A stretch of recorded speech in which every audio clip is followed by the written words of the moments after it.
बिहार में कानून व्यवस्था का जो आलम है, पूरा विपक्ष एक होकर सीएम नीतीश कुमार से सिर्फ एक सवाल पूछ रहा है कि आखिर किसी की हिम्मत नहीं है जंगल राज कहने की या जंगल राज पार्ट 2 कहने की। बिहार में जिस तरीके से मर्डर हो रहे हैं, जिस तरीके से एक खौफ और दर्दनाक माहौल बनाने की जो साजिश रची जा रही है और कानून व्यवस्था जिस तरीके से चरमरा कर ख़त्म हो चुकी है, इस बीच में सीएम नीतीश कुमार की चुप्पी, प्रधानमंत्री मोदी जी की खामोशी, सम्राट की चालाकी ये बताती है कि बिहार का कानून व्यवस्था ख़त्म ही नहीं हुआ है, ये पूरी तरीके से बर्बाद हो गया। उन लोगों के हाथ में आ गया है जो लोग डकैत हैं, गुंडे हैं और मवाली हैं। बिहार पुलिस के बयानों के बाद तो दर्शकों इतना गुस्सा और ये साबित हो रहा है कि बिहार की कानून व्यवस्था पूरी तरीके से ख़त्म हो चुकी है। क्यों ऐसा मैं कह रहा हूँ? प्रशांत किशोर, तेजस्वी यादव, लालू यादव या फिर असदुद्दीन ओवैसी, राहुल गांधी, तमाम इंडिया गठबंधन के वो नेता और विपक्ष के भी नेता जो इंडिया गठबंधन में शामिल भी नहीं हैं, हो भी सकते हैं कभी भी, उन सब ने आँख से आँख मिलाकर ये सवाल पूछा कि नीतीश बाबू, ये कैसा आपका 20 साल का राज है जहाँ जो है कानून व्यवस्था ख़त्म है, लाचार है, मर चुका है, सिस्टम बेबस है, और आपका पुलिस यानी बिहार पुलिस ये कहता है कि इस अपराधी का, इस अपराध का, इस मर्डर का, इस हत्यारा का जो जिम्मेदार है वो किसान और युवा है। शर्म आनी चाहिए नीतीश कुमार और शर्म आनी चाहिए आपके पुलिसिया को, आपके कानून व्यवस्था को। मोदी जी आते हैं, लंबा लंबा फेंक कर चले जाते हैं, जिसका हम जिक्र आगे करेंगे मोदी जी, लेकिन सवाल तो आपके कानून व्यवस्था से है। मैं नीतीश कुमार से एक बिहारी होने के नाते कहना चाहता हूँ, छोड़ दीजिए प्रशांत किशोर को वो क्या कह रहे हैं, मनीष कश्यप को छोड़ दीजिए, लालू जी को छोड़ दीजिए, चलिए कानून व्यवस्था चरमरा गई, इसके खिलाफ अगर ये लोग एक हो गए, लेकिन कम से कम आप बोल तो दीजिए। आप तो बोलने वाले हैं, आप तो मोदी जी के रास्ते पर चलने वाले नहीं हैं, क्योंकि मोदी जी तो इंटरव्यूज देते नहीं, वो तो मीडिया से मुखातिब होते नहीं, लेकिन नीतीश कुमार आप तो होते हैं, आपको तो बिहार की चिंता है। बिहार आप तो ऐसे थे नहीं, लेकिन अचानक से 2 से 3 सालों में क्या हो गया कि आपको बोलने तक का जो है डर सता रहा है, बोलने से डर लग रहा है। आपके राज्य में आप, बिहार आपका परिवार है, बिहार के लाडला है, मोदी जी आपको कहते हैं, इसके बावजूद आपके राज्य में कोई किसी को घर में घुसकर मार दे रहा है, कोई किसी को अस्पताल में मार दे रहा है, कोई किसी को जो है दरअसल किसी इंजीनियर को चौक चौराहों पे मार दे रहा है। 1-2 घटना होती तो लोग भूल जाते, 1-2 घटना होती तो लोग आंख मूंद लेते। यहाँ तो जब तक मैं वीडियो बना रहा हूँ तब तक किसी का मर्डर हो रहा होगा। बिहार के पूर्णिया में दर्शकों आपने देखा 5 लोगों को जिंदा जला दिया गया। कहाँ मर गई थी कानून व्यवस्था? ये पुलिस कहाँ चले गए थे? ये नीतीश के अधिकारी कहाँ चले गए थे? ये नीतीश का पुलिस ये बेशर्मी क्यों कर रहा है और कह रहा है कि किसान और युवा इसका जिम्मेदार है? शर्म आनी चाहिए नीतीश पुलिस को, शर्म आना चाहिए नीतीश को। और इस कुर्सी पे जो बैठा हुआ है, जो संविधान की शपथ लेकर, संविधान की कसम खाकर लोगों के साथ बेईमानी कर रहा है, इन लोगों को शर्म आना चाहिए।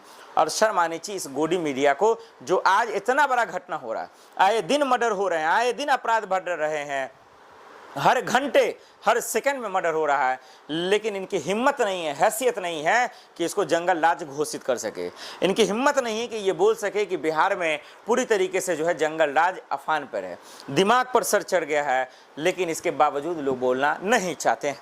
मेरी अपील है, भले हालांकि प्रशांत किशोर, तेजस्वी यादव, राहुल गांधी, लालू यादव तमाम लोग कह रहे हैं कि नीतीश कुमार कुर्सी छोड़ दीजिए, और चुनाव आयोग को भी गाली दे रहे हैं। चुनाव आयोग की नाइंसाफी और बेईमानी हमारा आप देख रहे हैं, उनके फर्जीवाड़ा को, उनके घोटाले को, उसके स्कैम को ये लोग समझ चुके हैं। उनके खिलाफ और साथ साथ सरकार के कानून व्यवस्था के खिलाफ आवाज़ उठा रहे हैं।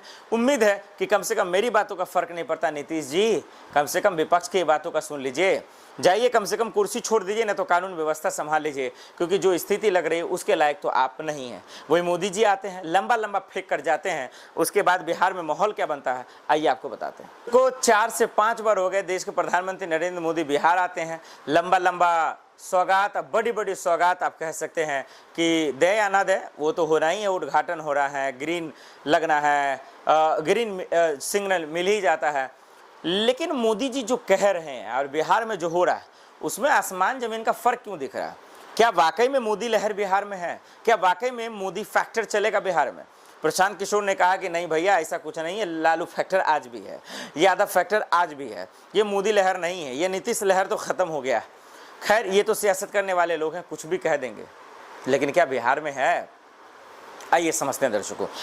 मुझे जहाँ तक लगता है, जहाँ तक मैं अभी बिहार में घूम पा रहा हूँ, लोगों से जो मुखातिब हो पा रहा हूँ, उससे तो नीतीश कुमार का जो वजूद है वो ख़त्म तो हुआ है। मोदी का लहर अब वो वाला नहीं है जो 2014 और 20 में हुआ करता था। उनको लोग सुनते थे, उनको लोग सुनने जाते थे, वो दौर अब नहीं है, वो दौर ख़त्म हो चुका है। सवाल क्या है?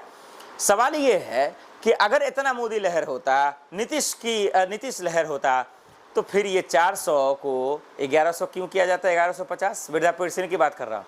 चलिए ये भी छोड़ दीजिए।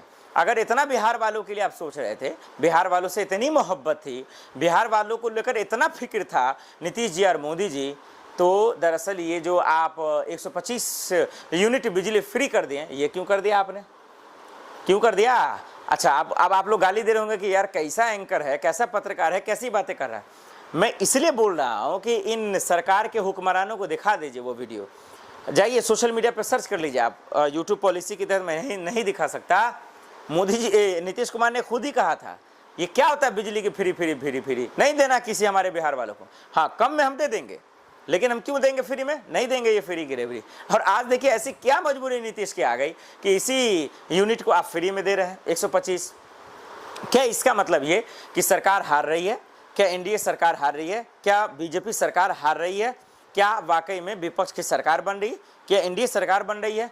इंडिया गठबंधन की सरकार बन रही? ये कहना अब गलत भी नहीं है और कहना उचित भी नहीं है, क्योंकि नीतीश कुमार का जो रवैया है, जिस तरीके के बयान आ रहे हैं, जिस तरीके के ऐलान हो रहे हैं, वो भी चुनाव के वक्त में 113 रुपये लीटर जो है पेट्रोल मिल रहा है, वो कम नहीं कर सकते। हो सकता है वो भी ये लोग कम कर देंगे जो है चुनाव से पहले 5 से 10 रुपये। बिहार की जनता भरी भोली है, इनको तो ठगने में ये लोग माहिर हैं। पैसे देकर, दारू देकर वोट तो बटोर ही लेते हैं ये लोग, और जो है बिहार के मासूमों के साथ खिलवाड़ कर लेते हैं, धोखाधड़ी करते हैं। क्योंकि मोदी जी हो या अमित शाह जी हो या नीतीश जी हो, या डबल इंजन की सरकार हो या एनडीए सरकार हो, इनकी हैसियत और इनकी औकात नहीं है कि इनके बेटों को रोजगार दे सके, बिहार में इतना पैसा दे कि लोग बिजनेस खड़ा कर सके, आत्मनिर्भर हो सके। ये सिर्फ लॉलीपॉप दे सकते हैं, ये सिर्फ जुमला दे सकते हैं और बिहार के लोगों को मूर्ख बना सकते हैं। बिहार के लोग मूर्ख नहीं है, बिहार के लोग अक्लमंद हैं, और इस बात ज़्यादा अक्लमंद है। आप कितना भी फ्री कर दें, कितना भी अनाउंसमेंट कर दें, लेकिन लोग पूछेंगे कि आप नागरिकता क्यों पूछ रहे हैं, महंगाई क्यों है, बिहार में कानून व्यवस्था क्यों चरमराई हुई है, अस्पताल ठीक क्यों नहीं है, और दरअसल जो है स्कूल का व्यवस्था ठीक क्यों नहीं है। ये बात बिहार के लोग तब तक पूछेंगे जब तक जो है उनमें दम रहेगा और वो मतदाताओं का, अपने वोटों का जो है वो अधिकार समझेंगे। क्योंकि नेताओं की चालाकी, इनकी होशियारी बिहार के लोग पूरी तरीके से समझ रहे हैं। इनका फ्री वाला व्यवस्था भी लेना छोड़ना क्यों है? क्योंकि आपने वोट दिया है और इनसे हिसाब किताब भी करना है कि जो मूल मसले थे जिससे बच्चों की ज़िंदगी बेहतर हो सकती है, उनका स्किल बेहतर हो सकता है, उसके लिए आपने क्यों नहीं बताया? इसलिए कान पकड़ कर उनसे सवाल पूछे, मंत्री जी राजनीति कम कीजिए, हिसाब दीजिए कि आखिर बिहार का विकास कैसे होगा, बिहार के युवाओं का, महिलाओं का जो है तरक्की कैसे होगा, और वाकई में बिहारी ये बोल सके कि एक बिहारी 100 पे भारी। फिलहाल कानून व्यवस्था जिस तरीके से घटिया और गंदा दिख रहा है, इससे तो यही लग रहा है कि बिहार में जंगल राज आ चुका है।